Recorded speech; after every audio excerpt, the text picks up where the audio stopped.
আসসালামু আলাইকুম। আমরা একটু ঘুরতে বের হয়েছিলাম। আমরা গিয়েছিলাম আক্কাস লেক ভিউ পার্ক। জায়গাটা অনেক সুন্দর। আয়াত এই নাগরদোলাগুলো দেখে বলছে, আমি নাগরদোলা উঠবো, আমি নাগরদোলা উঠবো, কিন্তু ওর কথায় পাত্তা না দিয়ে আমরা ঘুরতে থাকলাম। এখানেই ফুল ছেঁড়া বারণ, কিন্তু আমি সুযোগ বুঝে একটা ফুল ছিঁড়ে নিয়েছিলাম, কেউ দেখেনি। তারপর ভাবলাম আয়াতের কথাটা রাখি, তো আমরা নাগরদোলাতে উঠলাম, বাঁকা বাঁকা নাগরদোলা, যেটা ওটাতে আমি বারবার বলছি, ভাইয়া তুমি কি ভয় পাচ্ছ? সে বলছে, না না আমি ভয় পাচ্ছি না। তারপর আমরা এই তরমুজটাতেও উঠেছিলাম, এটা একটু ভয়ঙ্কর ছিল, তবে ভালো লাগছিল।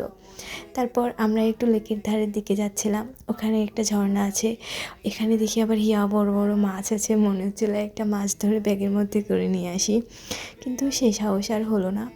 তারপর এই হালকা ঘোরাঘুরি ভালো লাগছিল। তারপর সামনে দিয়ে দেখি একটা বড় আপু হেঁটে চলে যাচ্ছে গুড় করে, তো ওনাকে আর ডিস্টার্ব করলাম না, আমরা বের হয়ে গেলাম, ফুচকা খেলাম, দেন ঘটি গরম খেতে খেতে বাসায় চলে এলাম।